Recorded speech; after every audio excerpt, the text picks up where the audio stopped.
Hi, this is a video on how to replace the actuator on a rear door. This happens to be on the driver's side of a Tahoe, a 2008 Tahoe. It should be the same for an Avalanche or Silverado or Yukon, and a couple other years as well. But this is the actuator that locks and unlocks the vehicle.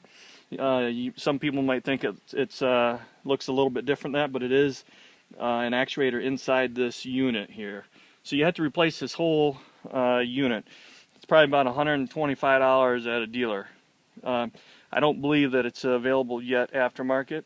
Could be wrong, but I was unable to locate any to save money. But if you're mechanically inclined, you should be able to replace this less than an hour. As you can see, this is where it goes on the inside of the door.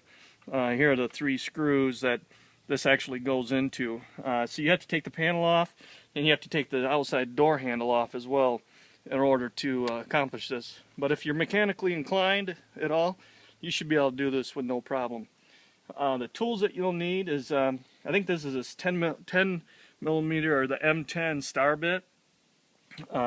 You'll need a 10 millimeter hex socket with maybe a 8-inch extension, because you have to get inside the door panel a little bit, and then maybe definitely maybe a small flathead screwdriver, and maybe another one just a little bit larger.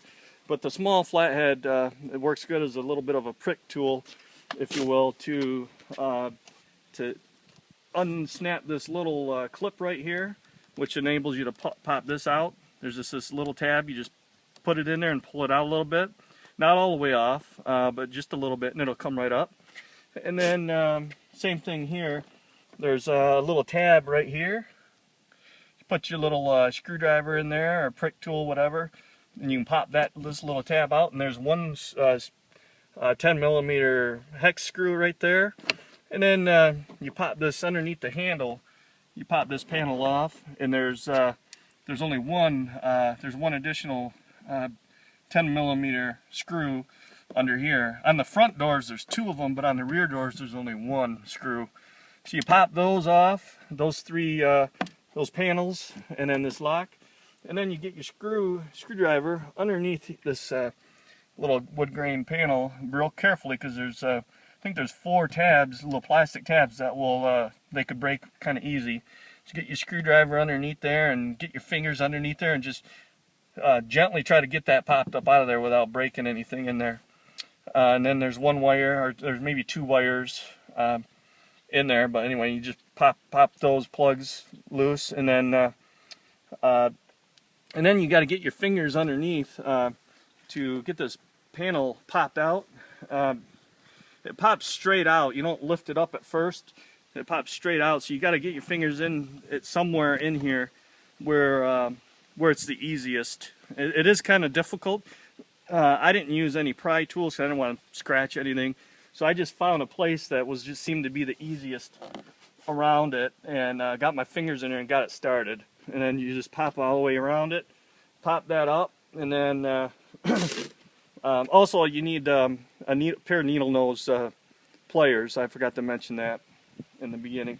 So you pop this panel out, and then you pop it up, and you kind of got to hold it, and you got to release the this cable from behind this lock handle or door handle. And the way you do that is kind of like on the old throttle, old carburetors. You squeeze these tabs in with the needle nose, and then it'll pull out, and then you can turn it and pop this right out. If you try to pull on it, or without doing that, you can snap the little housing that holds it in here. It's plastic, so if you do that, you'll have to go and buy another one, or maybe you can just make it work without it. But so you do that, and then you pop the panel off, set it aside, and then you unscrew these 3 screws that hold the motor, or the actuator motor on, whatever you want to call it. The other thing, maybe before you could loosen those up, but maybe it'd be best to access the two screws that hold the outside handle on unscrew those, and then there's a little linkage that's on that handle. You do have to take that handle off. It's no big deal. It's not too challenging, but get that off and get that handle off and set it aside, and then take these 3 off and pull this assembly out. And then as you're pulling this out, you'll have to remove the plug, and there's a slide. It's kind of an unusual holder that retains that, but get a screwdriver in there, and it pops. It's like a letter U, and it'll slide out. And just be careful, it's all plastic. But pull that out, and then the whole plug will just come off, and it's kind of like a tapered type connector where as you screw it in, it pulls it in and holds it so it can't come loose. It's a little bit different, but you have to, as you're holding that up like this, just pull that out, and then you can pull this yellow tab off. It's just in the inner door. Pop that off and just make note of where it was, because on the new one, on the replacement one, you'll want to put that in the same place. And then this linkage that's here, it's got ribs on it, kind of like threaded rod with the ribs, and you can see where it connects in here. See these ribs? You just pop this thing loose and put the linkage from the original actuator. Put that in here in about the same location. It doesn't have to be exact, but if it's close, just make it reasonably close to save some adjustments later.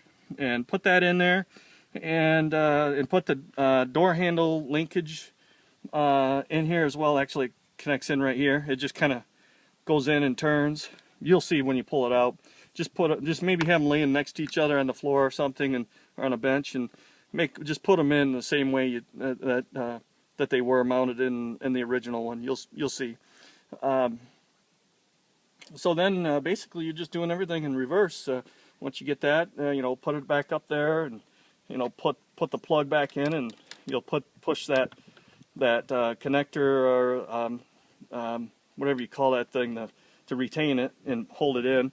You push that in, and put everything back in the same reverse order, and I think that's about it. You should be able to do that, like I say, less than an hour. And if you're mechanically inclined, just take your time, and everything will go right back in. Everything will snap right back in the way it was. And the actuator inside this is all riveted together, so you can't even get at it.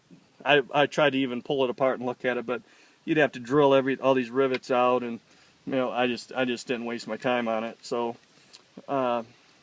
it's not something that you can just buy a small little motor for aftermarket online for 20 bucks and replace inside of this assembly. You have to buy the whole assembly, unfortunately. I think that concludes it. Good luck.